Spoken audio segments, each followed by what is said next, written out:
Il y a dans la lumière de Séville quelque chose de cruel en été. Un éclat doré qui dévoile les fissures des murs, les rides des visages et parfois les falaises des âmes. Ce dimanche-là, le soleil tapait dur sur les tuiles de ma petite maison dans le quartier de Santa Cruz. Les géraniums sur mon balcon, eux-mêmes, semblaient fatigués de survivre à la chaleur. J'avais passé la matinée à préparer le déjeuner. Un arroz con mariscos comme mon Javier aimait tant quand il était petit. Je savais que Patricia préférait les plats plus légers, plus modernes, mais j'avais cuisiné comme on dépose un souvenir sur la table. Un rappel que cette maison, autrefois pleine de rire, avait encore une voix. Quand ils sont arrivés, j'ai su que quelque chose était différent. Patricia, toujours impeccable dans ses robes en lin blanc, avait ce sourire poli qui me glaçait plus que la climatisation défaillante de mon salon. Xavier, lui, était distrait, comme souvent ces derniers mois. Il regardait son téléphone plus que ses propres enfants. Et Clara, douce Clara, m'a tendu un dessin qu'elle avait fait. Une maison entourée d'orangers. « C'est ta maison, Abuela », m'a-t-elle dit. J'ai retenu mes larmes, mais mon cœur s'est fissuré comme les murs de cette vieille bâtisse. À table, les conversations étaient aussi tièdes que le vin que j'avais oublié de rafraîchir. Lucas ne décrochait pas de sa console, Patricia fronçait les sourcils à chaque bouchée de riz, trop gras à son goût. Puis, soudain, comme un claquement de talons sur le pavé, elle a lancé « Isabelle, je vous ai déjà dit que Lucas ne doit pas manger de fruits de mer. Et Clara n'a pas besoin de ce genre de plat trop salé. Vous ne respectez jamais nos choix. » Le silence est tombé d'un coup, aussi brutal que la chaleur de midi qui envahit les ruelles désertes. Je suis restée pétrifiée, la cuillère en l'air, incapable de répondre. Dans les yeux de mon fils, j'ai cherché un signe, une défense, un mot, mais il est resté muet, les yeux fuyants. Je me suis sentie vieille, de trop, encombrante, une grand-mère de roman, dépassée par les méthodes modernes, par les règles alimentaires, par cette distance qu'ils avaient bâtie entre nous. Alors j'ai replongé dans mes souvenirs. Et j'ai revu cette scène, il y a quelques mois, dans un café du quartier de Triana. Je m'y étais rendue par hasard. Enfin, je le croyais. Mais il faut croire que le hasard a parfois des intentions. Là, à une terrasse ombragée, j'avais reconnu Patricia. Elle riait, tête renversée, la main posée sur celle d'un homme qui n'était pas mon fils. Il était plus jeune, élégant, avec ce genre de barbe bien dessinée que les hommes portent aujourd'hui. Ils avaient l'air complices, tendres, intimes. Je les avais observés, cachés derrière mes lunettes et le rideau des glycines, et je n'avais rien dit. Par amour pour Javier. Par peur aussi. Peur de ce que cela provoquerait. Peur d'en finir avec l'illusion que mon fils était heureux. Mais ce jour-là, autour de ma table, humiliée comme une servante maladroite, quelque chose s'est brisé. Pourquoi devais-je, moi, porter leur silence, leur secret, et en plus accepter les reproches? Pourquoi Patricia pouvait-elle impunément jouer la belle-fille parfaite alors que moi, je devenais l'indésirable? Je n'ai rien dit. Pas encore. Mais en moi, une voix s'est levée. Une voix rauque, usée, mais bien vivante. Et je me suis juré que le prochain mot que je prononcerais serait une vérité. La nuit qui suivit ce déjeuner fut longue et suffocante. Même les murs de ma maison transpiraient. Dehors, la lune, pleine et blanche, semblait me regarder avec insistance, comme pour me rappeler que le silence n'avait plus sa place ici. Je n'ai pas trouvé le sommeil. J'ai tourné dans mon lit, écoutant les bruits de la ville qui s'endormait à contre-cœur. Un scooter au loin, une guitare fatiguée dans un patio voisin, le chant isolé d'un merle. Je pensais à Patricia, à sa manière de me dénigrer devant mes propres petits-enfants, et cette image revenait. Elle, au café de Triana, riant à gorge déployée avec ce jeune homme dont je ne connaissais même pas le nom. Je revois sa main sur la sienne. Pas une main qui cherche à rassurer, mais celle qui possède. Je me suis levée avant l'aube et ouvert grand les fenêtres pour laisser entrer l'air tiède qui précède la lumière. Séville, à cette heure-là, est un poème discret.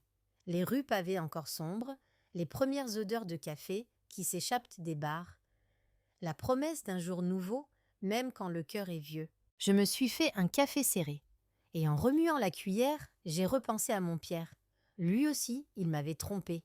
Une seule fois, m'avait-il juré, et je l'avais cru. Mais la blessure était restée, un sillon discret, une ride invisible au coin de mon cœur. Alors pourquoi avais-je fermé les yeux devant la trahison de Patricia? Par faiblesse? Par peur de perdre ce qui me restait de famille? Ou par habitude de me taire, de ravaler ma dignité comme on ravale une bouchée amère? Le matin, en allant chercher du pain au marché de l'Incarnation, j'ai croisé Carmen, ma voisine. Une vieille femme au regard perçant, qui sait tout sur tout le quartier. Elle m'a regardé droit dans les yeux et m'a lancé sans détour. « Tu as mauvaise mine, Isabelle. Les silences pèsent plus lourd que la chaleur, tu sais. » Je n'ai pas su quoi répondre. Comment savait-elle? Peut-être que la douleur a une odeur que seuls les cœurs attentifs peuvent percevoir. Ou bien mes yeux criaient ce que ma bouche taisait. De retour chez moi, j'ai pris la boîte en fer rouillée qui traînait au fond de l'armoire. Elle contient des souvenirs, des lettres, des photos jaunies, des tickets de spectacle et mon carnet noir. C'est là que j'écris tout ce que je n'ose dire à personne. J'ai noirci des pages entières sur Patricia, sur cet homme, sur leur rendez-vous que j'avais espionné comme une vieille folle. Chaque page était un coup de poignard, mais aussi une preuve. Une mémoire que je gardais par justice ou par vengeance, je ne savais plus. En relisant mes mots, j'ai senti que la colère prenait le pas sur la peur. Et puis, il y avait Clara et Lucas. Ces deux petites âmes qui grandissaient dans un mensonge tissé avec soin par leur mère. Était-ce cela que je voulais leur transmettre? Le poids du silence, le fardeau de la dignité étouffée? Je me suis regardée dans le miroir. Mon visage n'était plus jeune, mais mes yeux étaient ceux d'une femme qui avait trop attendu. Alors je me suis promis que la prochaine fois qu'il viendrait déjeuner, la vérité s'inviterait à table, comme un invité que personne n'attend, mais que l'on ne peut ignorer. Et puis, j'ai souri à mon reflet. Un sourire triste mais déterminé. J'étais prête. Plus de silence, plus de fausse politesse. La vérité? Oui, la vérité aurait enfin le goût du gazpacho bien relevé. Piquante, froide, mais nécessaire. Le jeudi suivant, Javier m'a appelé. Sa voix était hésitante, presque coupable. Il me proposait un nouveau déjeuner en famille pour le dimanche.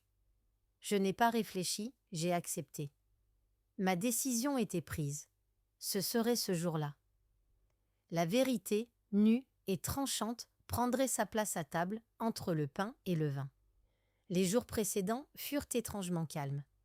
J'allais au marché, discuter avec le poissonnier, j'écoutais les cloches de la cathédrale rythmer mes pas dans les ruelles ombragées. Mais en moi grondait un orage silencieux. J'observais les rues comme une arène. Séville entière me paraissait un théâtre où chacun jouait son rôle, même moi. J'ai passé mes après-midi à préparer la maison. Pas seulement pour recevoir, non. Pour me préparer moi-même. J'ai nettoyé les carreaux un à un, fait reluire l'argenterie, comme si l'éclat des objets pouvait me donner le courage que je croyais avoir perdu. Dans chaque geste, je murmurais « Cette fois, tu parleras ». Puis est arrivé ce dimanche. La lumière était blanche et aveuglante. Une lumière qui ne pardonne rien, pas même les poussières dans les coins, pas même les mensonges sous les sourires. Ils sont arrivés vers midi. Patricia portait une robe bleu cobalt qui tranchait avec le ciel. Elle était belle, évidemment, belle comme ces femmes qui savent ce qu'elles cachent derrière l'élégance. Xavier m'a embrassée distraitement. Lucas s'est jeté dans mes bras avec la fougue de ses 11 ans et Clara m'a serré sans un mot, comme si elle sentait, elle aussi, que l'air vibrait autrement aujourd'hui. J'avais préparé un salmorejo, simple et frais. Patricia, à peine goûté, mais n'a rien dit. Xavier parlait de son travail à la mairie, d'un nouveau projet d'urbanisme qui redessinerait les abords du Guadalquivir. Je souriais poliment, mais mon cœur tambourinait comme les danseurs de flamenco dans les tablaos du quartier. Puis est venu le moment que j'attendais. Celui où Patricia, d'un ton sec, a repris Lucas parce qu'il trempait son pain dans l'assiette de son père. Sa voix était froide, autoritaire. J'ai vu la gêne sur le visage de Javier et la tristesse furtive dans les yeux de Clara. Alors j'ai déposé ma cuillère. Je les ai regardés tous, un par un, et j'ai dit d'une voix que je voulais calme, mais qui vibrait de colère contenue. C'est étrange. Patricia, tu as tant de règles à table, tant de principes pour éduquer les enfants. Mais tu n'as aucun principe quand il s'agit de partager ton lit. Le silence a été total. Même les cigales dehors semblaient en s'être tues. Patricia a pâli, Javier m'a fixé, hébété, comme s'il n'avait pas compris. « De quoi parles-tu, maman » a-t-il murmuré. Patricia, elle, s'est redressée, son regard flamboyant de haine et de peur mêlée. Elle allait parler, j'en étais sûre, mais je l'ai devancée. Je sais tout, Patricia. Je te vois depuis des mois dans ce café de Triana, avec ce jeune homme. Je connais son sourire, je connais ses mains sur toi. Ne fais pas semblant, pas ici, pas devant tes enfants. Xavier est devenu livide. Il a baissé les yeux. Patricia, elle, s'est levée d'un coup, sa chaise raclant le carrelage comme à un cri. Elle a voulu nier, sans doute, mais elle a vu dans mes yeux que tout serait vain. Clara a attrapé la main de son frère, perdu, et Lucas me regardait sans comprendre, mais sentant que le monde autour de lui se fissurait. « Pourquoi ? Pourquoi tu ne m'as rien dit avant ?» a demandé Xavier, la voix cassée. Je n'ai pas su quoi répondre tout de suite. Parce que j'avais eu peur. Parce que j'avais voulu protéger un bonheur factice. Mais désormais, le mensonge était éventré sur la table, comme un poisson mal vidé. Parce que je voulais encore croire que tu étais heureux, Javier. Mais aujourd'hui, je ne peux plus me taire quand on m'humilie dans ma propre maison. Ma voix a tremblé. Je sentais les larmes venir, mais je les ai repoussées. Pas devant elle, pas devant eux. Patricia me regardait avec un dégoût manifeste. Elle s'est tournée vers Xavier. Elle ment, tu sais. Elle ne supporte pas que je sois ta femme. Elle invente pour me salir. Mais ses yeux la trahissaient. Xavier le savait. Et son silence a suffi à tout confirmer. Alors, j'ai simplement dit « Va-t'en ». 3 mots, lourds comme une sentence. Patricia a hésité, puis elle est partie, claquant la porte derrière elle. Restait Javier, les enfants et la déflagration que je venais de provoquer. Quand la porte a claqué, un frisson étrange a traversé la maison, comme si les murs eux-mêmes avaient retenu leur souffle trop longtemps. Le silence qui a suivi n'était pas vide. Il était dense, coupant, presque physique. Xavier fixait la nappe, les poings serrés. Lucas jouait nerveusement avec sa serviette et Clara, ma douce Clara, m'observait avec ses grands yeux bruns où je lisais plus de tristesse que de surprise. Je suis restée debout. Je tremblais légèrement, non pas de peur, mais d'un vertige que je ne connaissais pas. Celui de la libération peut-être. Pourtant, rien n'avait été libéré. Au contraire, tout venait de s'enchaîner autrement. « Maman, comment tu peux être sûre ?» me demanda enfin Javier d'une voix basse. Je me suis assise lentement, le regard droit. Je ne voulais pas qu'il voie en moi la moindre hésitation. Je l'ai vu, Javier, plusieurs fois, toujours avec le même homme. Je ne suis pas fière d'avoir regardé sans rien dire. Mais je voulais croire que cela passerait, que tu saurais, que tu comprendrais seul. Et puis je me suis dit que ce n'était pas à moi de te détruire ce que tu croyais être ta famille. Il secouait la tête, les yeux brillants. Il voulait protester, je le voyais, mais les mots ne venaient pas. Au fond, il savait. Peut-être pas consciemment, mais son cœur d'homme devait avoir perçu les absences de Patricia, ses prétextes fragiles, ses regards ailleurs. Et tu choisis de me le dire maintenant devant les enfants ? Pourquoi ici ? Pourquoi comme ça? Cria-t-il presque. Sa colère m'a transpercée, mais je ne l'ai pas fui. Parce qu'elle m'a humiliée, Javier. Parce qu'elle s'est permise de m'attaquer alors qu'elle est celle qui trahit. Parce que j'ai passé ma vie à me taire, à avaler des couleuvres pour préserver ce que j'aimais. Et que je ne peux plus. Plus maintenant. Je suis vieille peut-être, mais pas morte, ni aveugle. Clara s'est blottie contre Lucas. La scène les dépassait, mais ils sentaient, eux aussi, que quelque chose d'irréversible s'était produit. Javier s'est levé brusquement, pris son téléphone et a quitté la pièce. La porte d'entrée a claqué une seconde fois, moins violemment que celle de Patricia, mais avec la même lourdeur. Je suis restée seule, avec mes petits-enfants. Mon cœur battait trop fort. J'ai essayé de sourire à Clara et Lucas, mais leur regard désemparé m'a serré la gorge. « Venez », leur ai-je dit doucement. « On va aller sur le balcon. Il y fait un peu plus frais. » Nous avons ouvert grand les fenêtres. Séville à cette heure-là sentait le jasmin et la poussière chaude. Les cloches de la Giralda sonnaient doucement, comme un rappel que le temps passe même dans le chaos. Lucas s'est assis en tailleur, sa console posée à côté de lui sans y toucher. Clara s'est blottie contre moi et j'ai caressé ses cheveux. Elle m'a demandé « Abuela, c'est vrai que maman a un autre amoureux? Que répondre à ça? Je ne voulais pas leur imposer une haine qui ne leur appartenait pas. » Alors j'ai soupiré et j'ai dit « Ce sont des histoires de grands, mon cœur. Parfois, les adultes se perdent. Ils font des bêtises.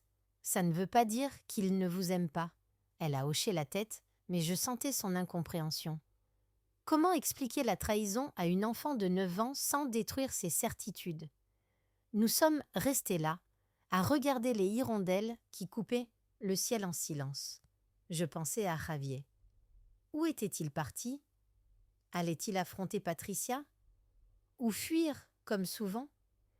Moi, je n'avais plus la force de fuir.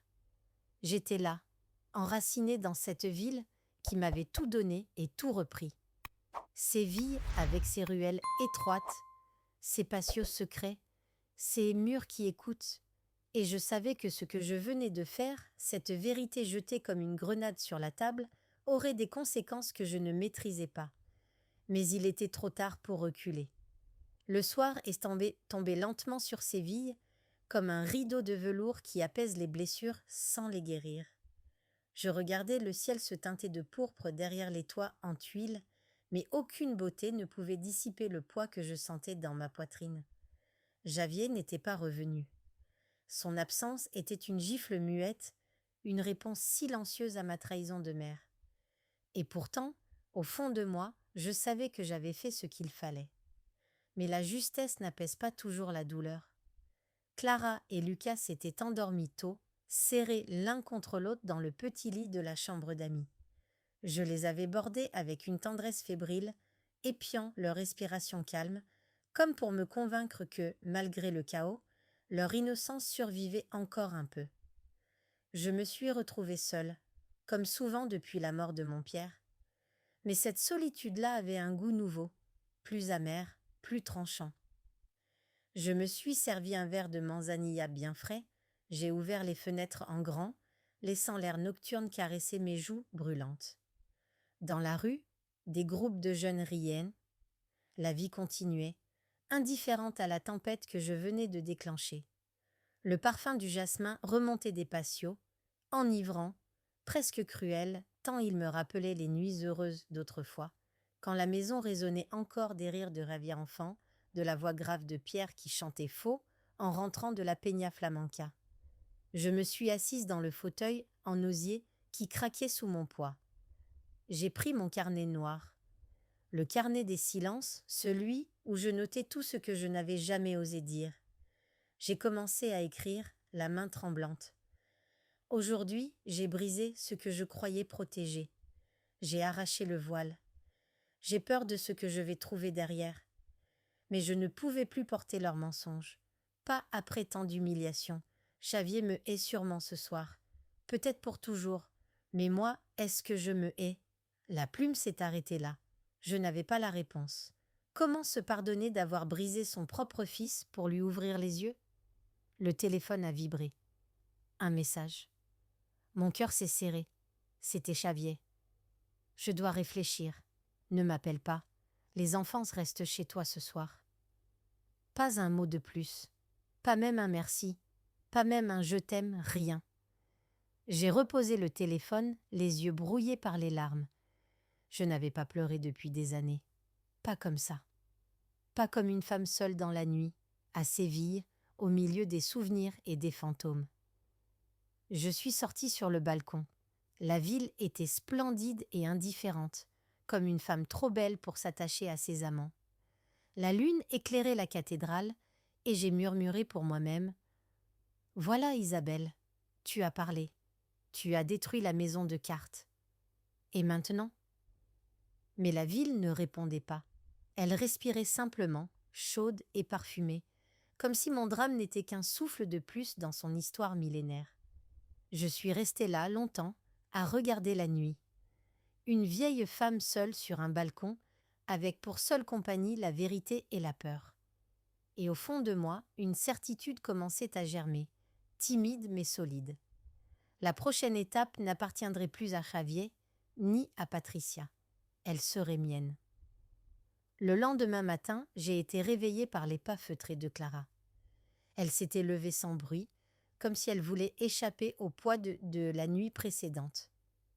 Je l'ai trouvée dans la cuisine, une tasse de lait entre les mains, les pieds nus sur le carrelage encore frais. Elle m'a regardée avec ses yeux graves et m'a simplement dit « Abuela, est-ce que papa va revenir ?» Je me suis approchée, je lui ai caressé les cheveux et j'ai menti doucement, comme on pose un pansement sur une plaie trop profonde. « Oui, ma chérie, il reviendra. Il a juste besoin de temps. » Mais en réalité, je n'en savais rien. Les hommes ne reviennent pas toujours, et pas forcément ce qu'on attend. Lucas s'est réveillé peu après, et j'ai préparé pour eux des tostadas avec de l'huile d'olive et du jambon serrano, un classique. Le bruit du pain grillé, l'odeur du café, tout cela me ramenait à une normalité que je voulais leur offrir, au moins pour ce matin-là. Xavier n'a pas donné signe de vie de la journée. Pas un appel, pas un message supplémentaire. J'ai attendu, j'ai nettoyé la maison pour ne pas penser, j'ai arrosé les géraniums, j'ai même passé un chiffon humide sur les photos de Pierre que je gardais sur la commode. Lui aussi était silencieux, derrière son cadre doré.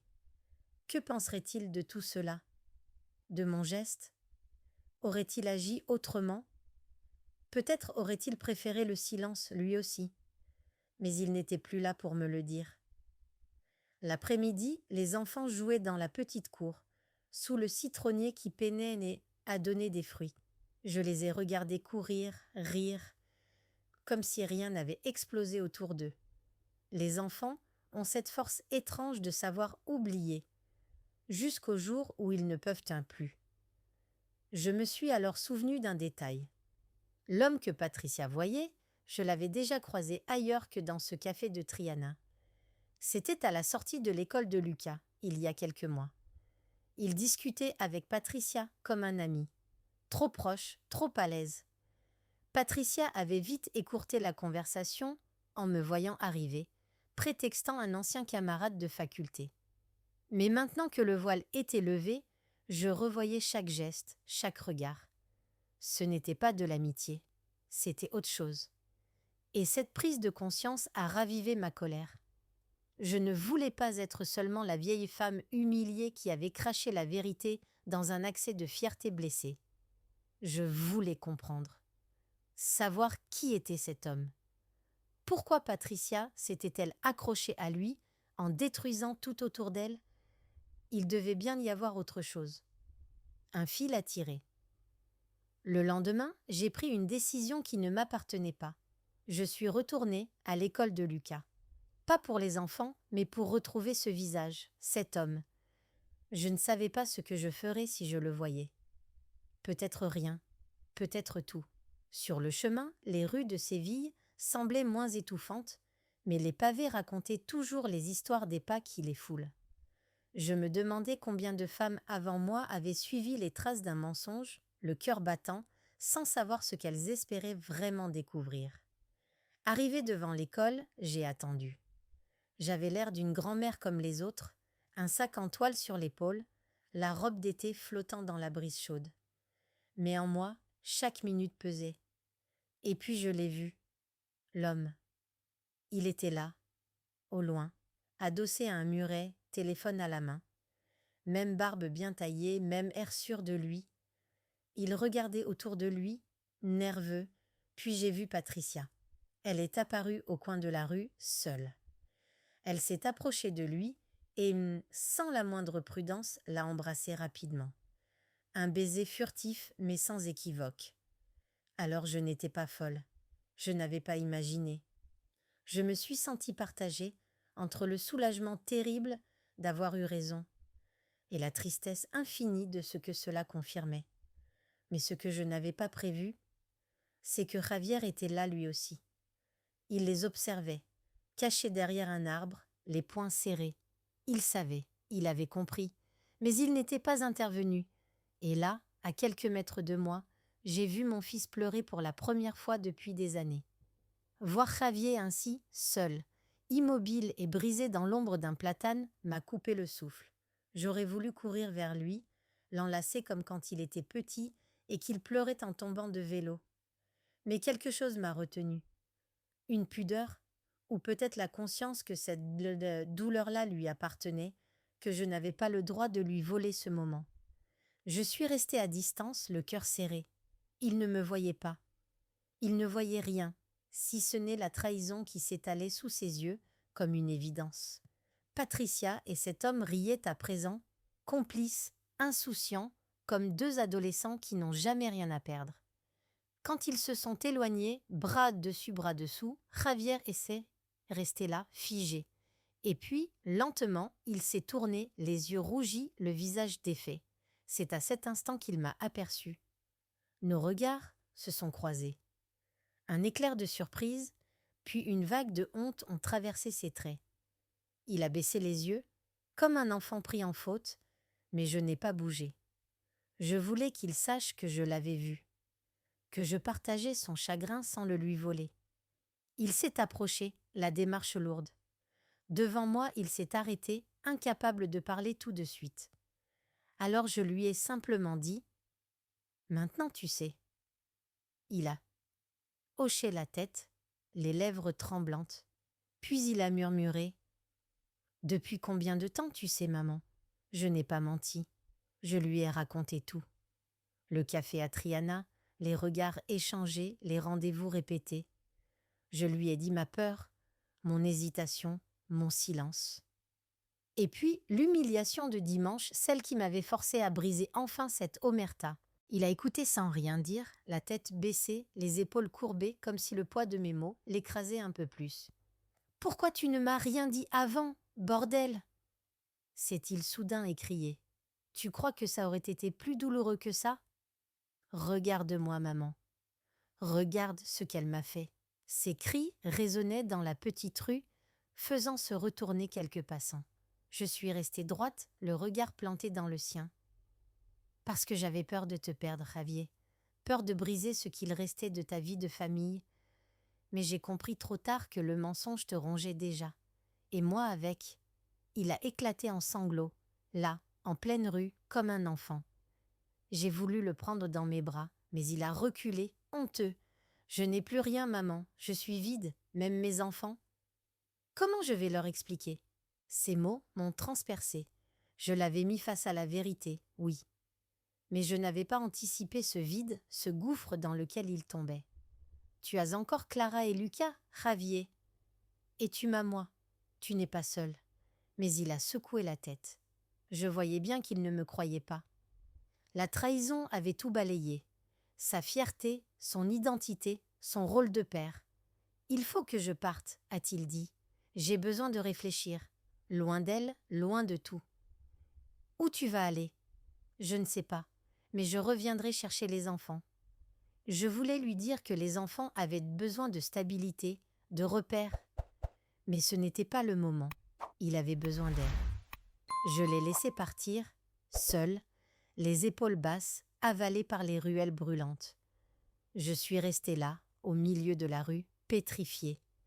Je venais de comprendre que la vérité ne réparait rien toute seule. Elle détruit, certes, mais reconstruire, cela, c'était un autre combat. Et ce combat-là, Javier n'était pas encore prêt à le mener. Moi non plus. Je suis rentrée chez moi avec un poids dans les jambes, comme si chaque pas me ramenait davantage vers la solitude. Sur le chemin, les pierres chaudes du pavé semblaient vouloir me retenir, m'empêcher de rentrer, de retrouver le vide de ma maison. J'ai pourtant poussé la porte, et le silence m'a accueilli comme un vieil ami. Clara et Lucas jouaient dans le salon, ignorant encore tout du monde qui s'effondrait autour d'eux. J'ai observé leur insouciance, leur façon de rire aux éclats pour un rien. Ça m'a serré la gorge. Bientôt, je le savais, leurs éclats de rire seraient traversés par des questions, des incompréhensions, et cette fois, je ne pourrais plus leur mentir. Je me suis enfermée dans ma chambre, laissant la porte entr'ouverte pour garder une oreille sur eux. Je me suis assise sur le bord du lit et j'ai pris mon carnet noir. Le stylo a glissé sur le papier presque tout seul. La vérité a un prix. Je la croyais libératrice, mais elle est cruelle avant tout. Elle arrache les masques, mais elle laisse les visages nus, vulnérables. Ai-je eu raison de parler? Je ne sais pas. Mais pouvais-je continuer à me taire? Je me suis arrêtée. Au fond, ce carnet était mon seul confident. Pierre était mort, Javier était parti, et mes petits-enfants ne pouvaient pas être les dépositaires de mes états d'âme. La fin d'après-midi a avancé, et toujours aucune nouvelle de Javier. Alors je me suis résignée à appeler Carmen, ma voisine. Elle est arrivée quelques minutes plus tard, essoufflée mais curieuse. Carmen, c'était Séville incarnée. Forte, fière, un peu rude parfois, mais son cœur était immense sous les fanfaronnades. Je lui ai tout raconté. Patricia, l'amant, le déjeuner, la dispute, la fuite de Javier. Elle m'a écouté en silence, hochant parfois la tête, les bras croisés sous sa poitrine généreuse. Puis, quand j'ai terminé, elle a posé une main sur la mienne et m'a dit « Isabelle, ma chérie, tu as bien fait. On n'élève pas un fils pour le voir vivre dans le mensonge. Tu as mis le feu à la maison, oui, mais parfois il faut brûler pour reconstruire. » Ces mots m'ont réchauffé un peu. Mais le feu, je le sentais surtout en moi. Un incendie de culpabilité, de colère, d'amour aussi. Un mélange que je ne savais plus maîtriser. Carmen a préparé du thé. Nous avons parlé longtemps, de tout, de rien, de la ville, de nos souvenirs, des hommes. Elle m'a rappelé que moi aussi j'avais une vie, que j'avais été une femme, pas seulement une mère ou une veuve. Tu sais quoi, Isabelle? Tu devrais sortir. Allez, viens à la Peña avec moi vendredi soir. Ça fait combien de temps que tu n'as pas dansé? Je l'ai regardée, interloquée. Danser? Moi? À mon âge? Elle a éclaté de rire. Ton âge, c'est celui de ton cœur. Et il bat encore, non? Alors viens, je ne lui ai pas promis. Mais l'idée m'a poursuivi longtemps après son départ. Danser. Cela faisait bien des années que mes pieds n'avaient pas glissé sur un plancher en bois, que mes hanches n'avaient pas répondu à la guitare. Le soir venu, alors que la nuit enveloppait Séville dans un manteau bleu profond, Clara m'a demandé si leur papa allait revenir. Je me suis assise près d'elle, les serrée contre moi et lui ai murmuré « Il reviendra, ma petite, mais il faut lui laisser un peu de temps. Tu sais, les grandes personnes aussi, parfois elles sont perdues. » Elle m'a regardée avec sérieux et m'a dit « Mais toi, Abuela, tu n'es pas perdue ?» La question m'a touchée en plein cœur. Je lui ai répondu en souriant, mais avec un pincement. Un peu, peut-être. Mais je trouverai le chemin. Cette nuit-là, en m'endormant, je me suis répété ces mots. Je les ai gravés en moi. Je trouverai le chemin. Pour moi. Pour eux. Pour la femme que j'avais oublié être. Les jours ont passé comme des oiseaux maladroits dans un ciel trop lourd. Javier ne donnait toujours aucune nouvelle. Patricia non plus. Le silence s'était installé. Épais, insistant, comme une brume qui refuse de se lever. Mais quelque chose avait changé en moi depuis cette promesse murmurée à Clara. Je trouverai le chemin. Je ne pouvais pas attendre indéfiniment que mon fils revienne pour réparer ce qui était brisé. Peut-être que tout ne serait jamais réparé. Mais moi, Isabelle Vargas, je refusais de m'ensevelir vivante dans les décombres. Le vendredi soir, quand Clara et Lucas furent couchés, j'ai enfilé une robe que je n'avais plus portée depuis des années. Un tissu léger, couleur prune, avec un châle noir brodé que Pierre m'avait offert autrefois. Le miroir me renvoyait l'image d'une femme marquée par la vie, oui, mais encore digne. Mes rides racontaient l'histoire de mes silences, mais ce soir-là, elles me semblaient presque belles. Carmen m'attendait en bas, tapotant du pied, impatiente comme toujours. Elle m'a regardée, m'a toisé de haut en bas et a souri. « Ah, Isabelle, voilà enfin la femme que tu caches sous la grand-mère. » Nous sommes partis à pied jusqu'au quartier de Triana, là où les nuits sévillanes savent réveiller les morts. La peña flamenca vibrait déjà, les guitares résonnaient, les claquements de palmas ponctuaient l'air comme des battements de cœur. L'odeur du vin, du bois ciré, de la sueur et du jasmin nocturne me grisa immédiatement. Je n'avais pas mis les pieds ici depuis la mort de Pierre. Trop de souvenirs, trop de fantômes. Mais ce soir-là, je voulais redevenir une femme avant d'être une mémoire. Carmen m'a tiré sur la piste quand un cantaor a commencé à chanter une soléa profonde, déchirante. J'ai fermé les yeux et mes pieds se sont souvenus avant moi. La musique est entrée dans mes os, dans mes hanches, dans mes bras. Je dansais et c'était comme si la ville elle-même me traversait. Séville et sa poussière dorée, ses blessures, ses secrets, ses lumières. Quand la musique s'est arrêtée, j'étais essoufflée mais vivante. Des applaudissements discrets m'ont entourée. Ce n'était pas une performance, non. C'était un cri silencieux que j'avais libéré. Carmen s'est approchée et m'a dit à l'oreille « Là, tu es Isabelle, pas la mère, pas la veuve. Toi !» Ces mots m'ont frappé droit au cœur. J'avais oublié que j'étais encore quelqu'un, que je pouvais être une femme pleine et entière, même à 62 ans, même avec des cicatrices invisibles. Plus tard dans la soirée, au bar de la Peña, un homme m'a abordé. Il devait avoir mon âge, ou un peu plus, le visage tanné par le soleil, les yeux brillants de douceur. Il s'appelait Matteo, un Sévillan pure souche. Il m'a dit qu'il m'avait regardé danser et qu'il y avait vu une femme qui portait beaucoup, mais qui savait encore respirer. Nous avons parlé longtemps. De musique, de la ville, de la solitude. Il m'a écouté, sans me juger, sans me consoler non plus, juste en étant là. Et pour la première fois depuis longtemps, je me suis sentie écoutée en tant que femme, pas comme une vieille dame à qui on offre des politesses. Quand la nuit s'est achevée, je suis rentrée seule. Mais quelque chose était différent. Le vide de ma maison me semblait moins oppressant. Clara et Lucas dormaient profondément. Je les ai regardés, j'ai caressé les cheveux de Clara en pensant à ces mots. « Tu n'es pas perdue ?» Non, je ne l'étais plus vraiment, ou du moins j'avais commencé à marcher. En me couchant, j'ai pris mon carnet noir, et pour la première fois, j'y ai écrit sans colère. Ce soir, j'ai dansé, pas pour fuir, pas pour oublier. J'ai dansé pour dire que je suis encore là, pour moi, pour eux, pour Pierre peut-être, et pour celle que je redeviens. Je ne savais pas où Javier était, ni ce qu'il ferait en revenant, mais moi, Isabelle Vargas, je venais de me retrouver, et je savais que la suite dépendrait aussi de moi.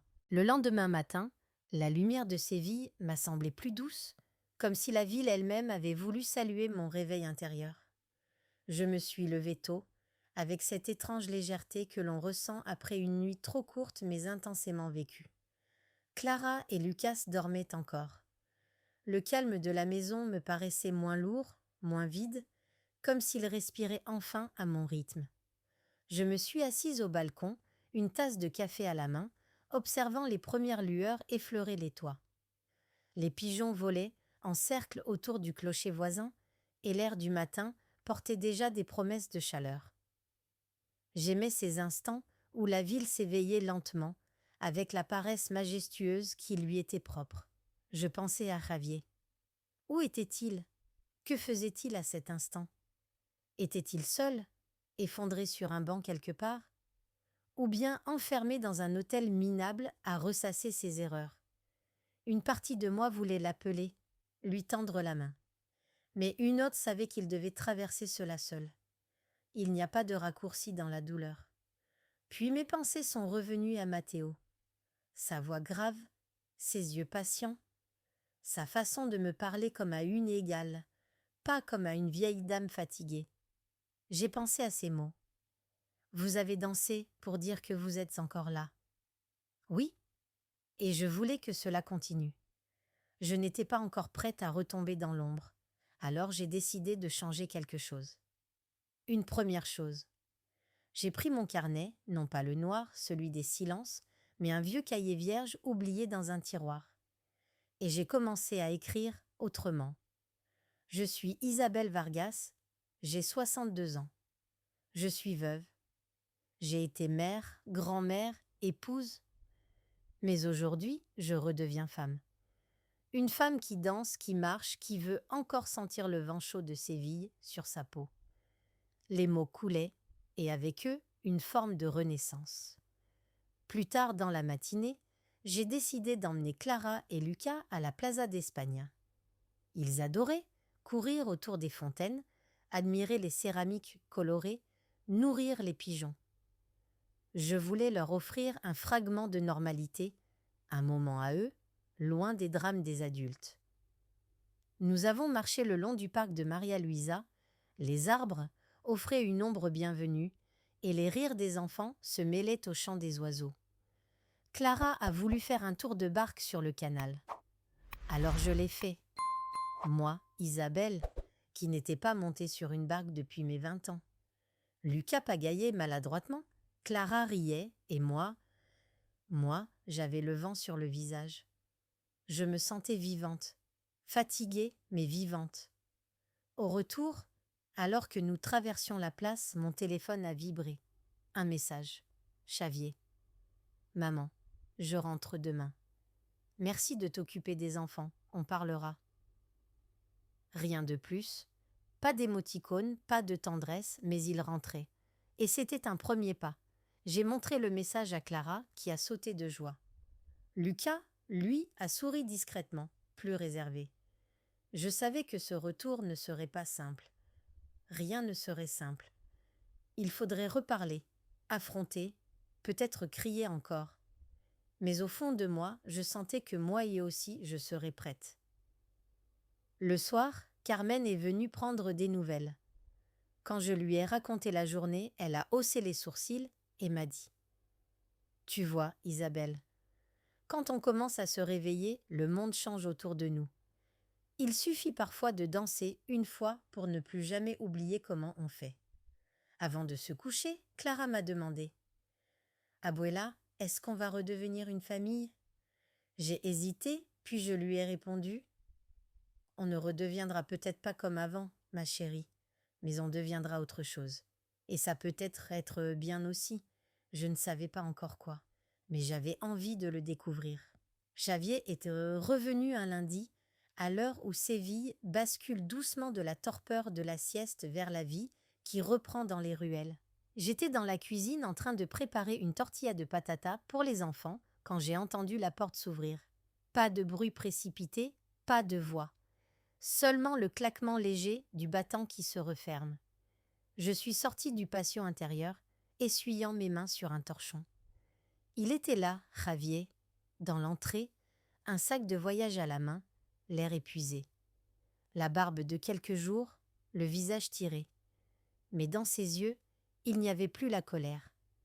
Juste une lassitude immense, un homme revenu d'un combat intérieur. Clara et Lucas ont accouru en criant « Papa !» et se sont jetés sur lui. Il s'est agenouillé pour les embrasser, les serrer fort, comme s'il avait eu peur de les oublier. J'ai regardé cette scène avec une boule dans la gorge. J'aurais voulu pleurer, mais je me suis tenue taque droite, digne. Quand les enfants sont remontés jouer, Javier s'est relevé et a planté son regard dans le mien. Il y avait du reproche, oui, mais aussi quelque chose d'autre. Une reconnaissance silencieuse, timide. « Maman, on doit parler. » J'ai hoché la tête et lui ai proposé de s'asseoir dans le patio. Il faisait encore chaud, mais l'ombre des murs tenait la chaleur à distance. Le parfum des géraniums et du jasmin flottait dans l'air, comme pour rappeler que, malgré tout, Séville savait rester belle. Il a pris une grande inspiration. Je suis allée chez un ami, à Cordoue. Je voulais être loin. J'avais besoin de comprendre pourquoi tout ça était arrivé. Et je crois que je savais déjà, au fond de moi. Mais je refusais de le voir. Il jouait avec une feuille tombée sur la table, la déchirant en petits morceaux. « Comment j'ai pu être aussi aveugle, maman ?» Je n'ai pas répondu tout de suite. Puis je lui ai dit « Parce qu'on veut croire ce qu'on aime. Parce que le doute, c'est comme une tache d'huile. On fait tout pour ne pas la voir, de peur qu'elle s'étende. » Il a esquissé un sourire triste. « Et toi, tu m'as laissé dans l'ignorance. » Cette phrase était un coup de couteau, mais il avait raison. « Oui, Xavier, je n'ai pas su comment te dire les choses. J'ai eu peur de te briser. Mais la vérité, je l'ai gardée trop longtemps, et elle m'a brûlé de l'intérieur. » Il a hoché la tête, puis il a murmuré « Merci de me l'avoir dite, même si ça m'a détruit. Il fallait que je sache. » Le silence s'est installé, ponctué par le chant lointain d'un cant flamenco quelque part dans le quartier. Puis Javier a ajouté « Je vais divorcer. C'est décidé. J'ai parlé à Patricia. Elle n'a même pas essayé de nier. Elle veut vivre sa vie avec cet autre homme. » Je l'ai regardé en retenant un soupir de soulagement mêlé de tristesse. Le mot divorce avait une saveur amère, mais aussi celle de la clarté. « Et les enfants ?» lui ai-je demandé. Il a passé une main dans ses cheveux, épuisé. « Je ne veux pas qu'ils souffrent davantage. Je vais rester ici quelque temps, si tu veux bien, jusqu'à ce que je trouve un appartement. Je ne veux pas les déplacer tout de suite. » J'ai acquiescé sans hésiter. « Ta place est ici, Xavier. Pour toi, pour eux, pour nous. » Il a enfin levé les yeux vers moi, et je crois y avoir lu un début de paix. Une faille dans son chagrin, un fil ténu de réconciliation. Avant qu'il ne rejoigne les enfants, il s'est arrêté devant moi et m'a dit « Et toi, maman, tu vas bien ?» Cette question si simple m'a fait vaciller, parce qu'elle venait de lui, parce qu'enfin il me voyait autrement que comme une mère, mais comme une femme qui avait aussi souffert. J'ai souri, un peu émue. « Je vais mieux. Je réapprends à danser. » Il m'a regardé, surpris, et a souri à son tour. « Alors, on est deux à devoir réapprendre à vivre. » Cette phrase est restée en moi comme une lumière fragile mais tenace. Oui, il fallait réapprendre, vivre autrement. Ailleurs peut-être, mais ensemble encore un peu. Xavier est monté retrouver les enfants, et moi, je suis restée seule dans le patio, la tête levée vers le ciel bleu sévillant. Pour la première fois depuis longtemps, ce bleu ne me semblait plus vide. Les jours suivants, la maison s'est transformée. Non pas qu'elle soit redevenue joyeuse ou bruyante comme avant, mais quelque chose avait changé dans l'air. Xavier vivait ici, avec nous. Il reprenait peu à peu ses marques, avec une lenteur prudente comme un animal blessé qui réapprend à marcher. Il passait beaucoup de temps avec les enfants, et je le regardais de loin sans intervenir. Il jouait avec eux, les aidait à faire leurs devoirs, leur racontait même des histoires pour s'endormir. Mais parfois, je surprenais ces silences prolongés, ces regards absents, et je savais que le fantôme de Patricia rôdait encore. Un soir, alors que Lucas et Clara dormaient, je l'ai trouvé seul sur le balcon, une bière à la main, les yeux perdus dans la nuit sévillane. « Ça va ?» lui ai-je demandé. Il a haussé les épaules, le regard fixé sur la ville. « Je ne sais pas, maman. J'ai l'impression que tout ce que je croyais être solide s'est effondré. Mon couple, ma famille, ma vie. Même moi, je ne sais plus qui je suis. Je me suis assise à côté de lui. La brise du soir portait l'odeur du fleuve et de la poussière chaude. Séville, la nuit est une femme qui murmure au cœur fatigué. Xavier, tu es un père, un fils, un homme. Ça, personne ne peut te l'enlever. Pas même Patricia. Il a baissé la tête, le regard humide. Mais je suis un homme qui n'a pas su voir, qui n'a pas su protéger sa famille. J'ai posé ma main sur la sienne. On ne protège pas en fermant les yeux. On protège en étant vrai. Et maintenant tu l'es. Ça prendra du temps. Mais tu t'en sortiras. Il m'a regardé avec une tendresse nouvelle, comme si, enfin, il me voyait. Non pas la vieille femme qui cuisine et qui borde les enfants, mais la femme qui avait connu l'amour, la trahison, la perte, et qui était toujours debout. « Tu es forte, maman, m'a-t-il dit. Je ne l'avais jamais vue comme ça. Toute ma vie, je t'ai vue comme la mère qui supportait tout. Mais je ne savais pas que tu étais aussi entière. » J'ai souri, presque gênée. Il a fallu que je perde beaucoup pour le devenir. Nous sommes restés là, à regarder la lune se glisser derrière la cathédrale, en silence. Un silence apaisé cette fois.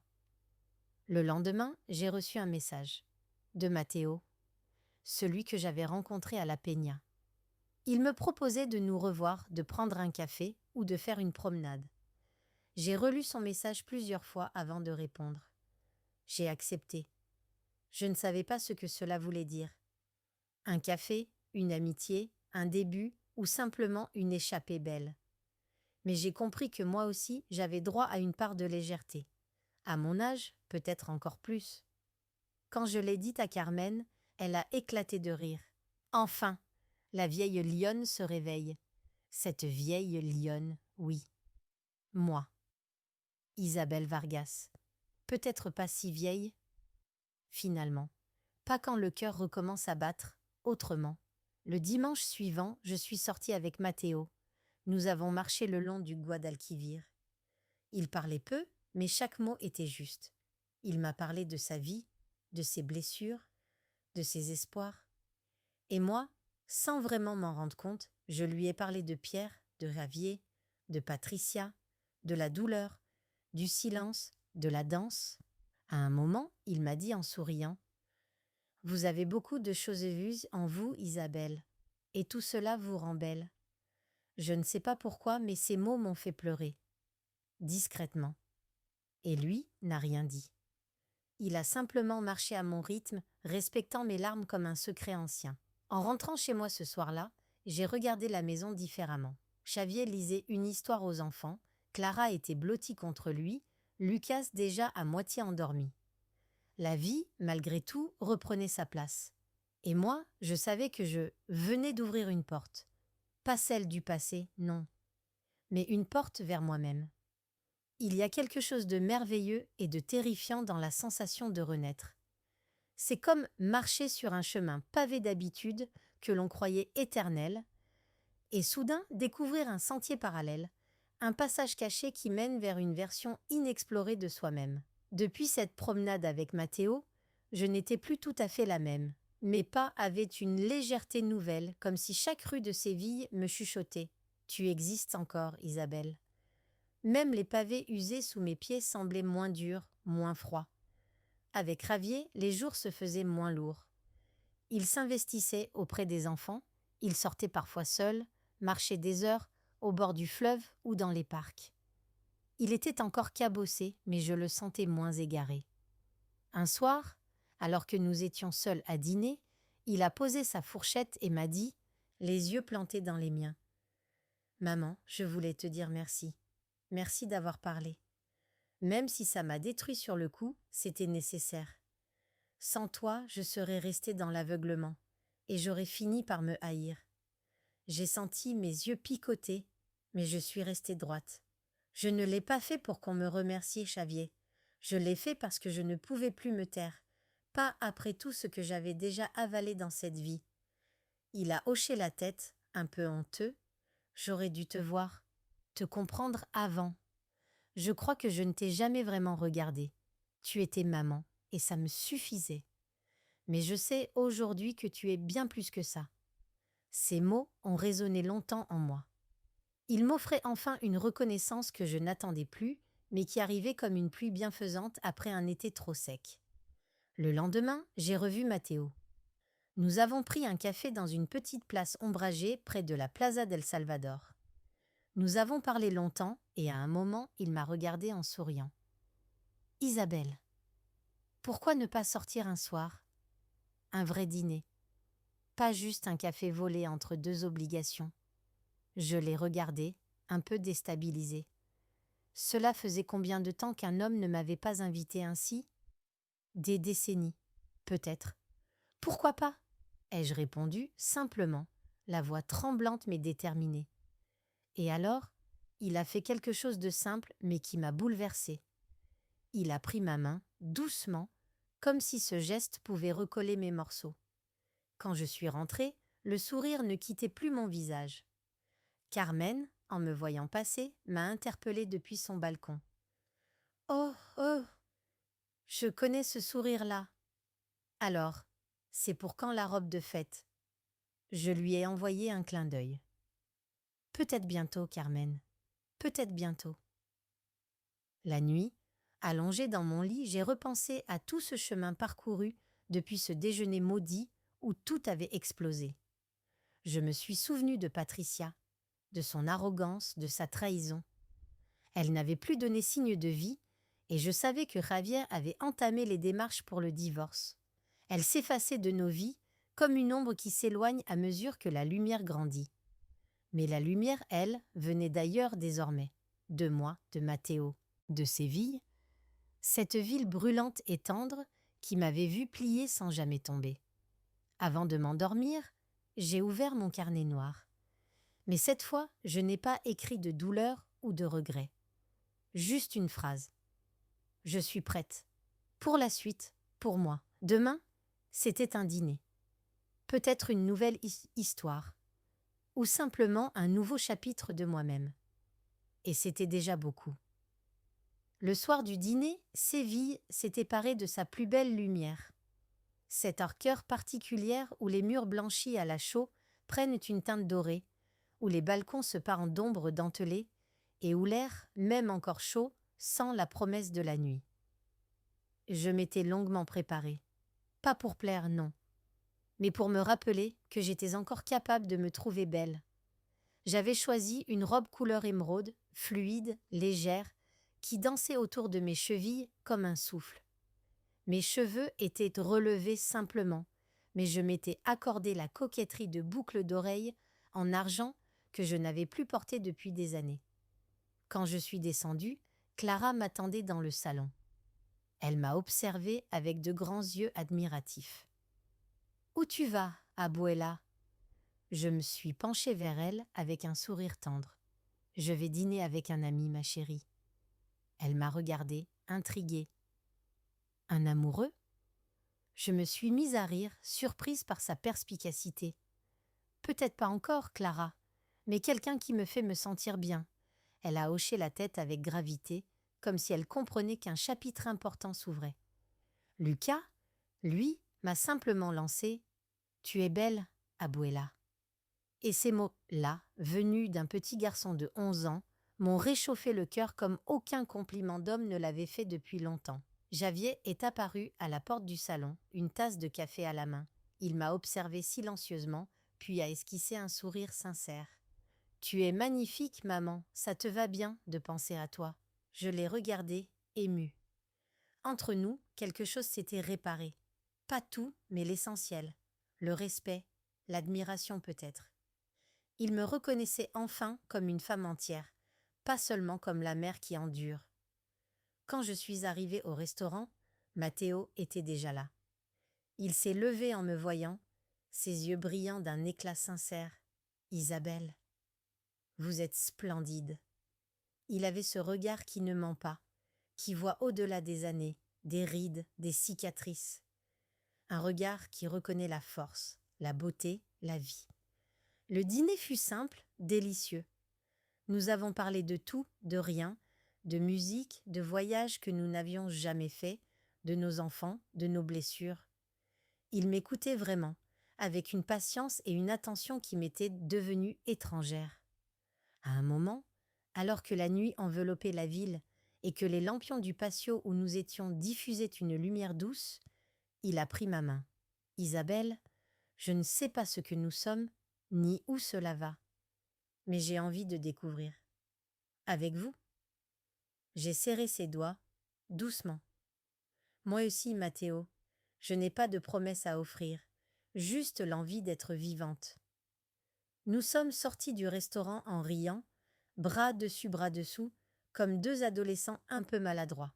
Dans les rues de Séville, la nuit battait son plein. Des musiciens jouaient de la guitare sur les trottoirs, des couples dansaient parfois sous les réverbères, et l'air était tiède, presque complice. Quand nous sommes arrivés devant ma porte, il m'a simplement embrassé sur la joue avec une tendresse infinie. « Bonne nuit, Isabelle. » Je suis rentrée, le cœur léger, le sourire aux lèvres. Dans le salon, Javier m'attendait encore, un livre à la main. Il m'a vu entrer, il a refermé doucement le livre et m'a demandé « C'était bien ?» Je me suis contentée de répondre, dans un souffle. « C'était nécessaire. » Il a souri et a murmuré « Je suis content pour toi, maman. Je suis monté me coucher, mais je n'ai pas trouvé le sommeil tout de suite. » Je regardais le plafond, les bras ouverts, et j'ai pensé à Pierre. À lui dire, là, dans le silence, « Pardonne-moi, mais je vis encore. » Et peut-être qu'au fond de moi, je sentais qu'il aurait souri aussi, car il était temps de vivre, pour de vrai. Le lendemain matin, je me suis éveillée sans cette lourdeur habituelle. Pas parce que tout allait mieux, non, mais parce que quelque chose avait basculé en moi. Une conviction simple, discrète mais profonde. Il n'était pas trop tard. Pas trop tard pour être femme, pas trop tard pour aimer, pas trop tard pour être soi. La maison semblait plus lumineuse, même si rien n'avait changé. Javier préparait le petit déjeuner avec Clara et Lucas qui riaient autour de lui. La scène m'a émue sans que je ne le montre. Il était là, présent, entier. Il reconstruisait son lien avec ses enfants, pierre par pierre. Il m'a lancé un regard complice quand je suis entrée dans la cuisine, un regard qui voulait dire « Je sais que tu rentres différente ». Je lui ai souri, simplement. Nous n'avions pas besoin de mots pour nous comprendre ce matin-là. Patricia était un souvenir désormais, lointain, amer, mais vidé de sa puissance. Xavier n'en parlait plus, et cela me suffisait. La vie reprend toujours, parfois dans des formes qu'on n'attend pas. Ce jour-là, j'ai décidé de faire quelque chose que je reportais depuis des années. Ranger les affaires de Pierre. Non pas pour les effacer, mais pour leur donner une autre place. Plus juste, moins pesante. En ouvrant son armoire, j'ai retrouvé ses vieux carnets, ses chemises imprégnées de l'odeur discrète du savon de Marseille. J'ai caressé ses tissus comme on effleure une mémoire. Puis, lentement, je me suis mise à trier, à plier, à classer. Pas une larme ne m'est venue, seulement de la gratitude. J'ai gardé une de ses chemises bleues, celle qu'il portait la veille de notre mariage, et je l'ai rangée dans mon armoire, à côté de mes propres robes. Non pas comme un reliquaire, mais comme une trace douce, une page tournée avec respect. En fin d'après-midi, Mathéo m'a appelé. Il voulait savoir si j'acceptais de le revoir, peut-être pour visiter ensemble les Reals Alcazars. Sa voix était joyeuse, légère. Je n'ai pas hésité. J'ai dit oui. La soirée est arrivée avec sa lumière dorée sur les murs ocre de Séville. Carmen, depuis son balcon, m'a interpellée. « Alors, Isabelle, tu sors encore ?» Je lui ai répondu en riant. « Et toi, Carmen, tu crois que je vais arrêter maintenant ?» Elle a levé son verre vers moi. « Bravo, lionne !» Ce mot, lionne, est resté en moi. Oui, j'étais une lionne. Vieille, peut-être, fatiguée parfois, mais une lionne qui avait retrouvé son rugissement. Avant de quitter la maison, Clara m'a pris la main. « Abuela, tu es amoureuse ?» Je l'ai regardée tendrement. Je ne sais pas encore mon trésor, Mais ce que je sais, c'est que j'aime la vie. Et ça, c'est déjà beaucoup. Elle a souri, satisfaite de cette réponse.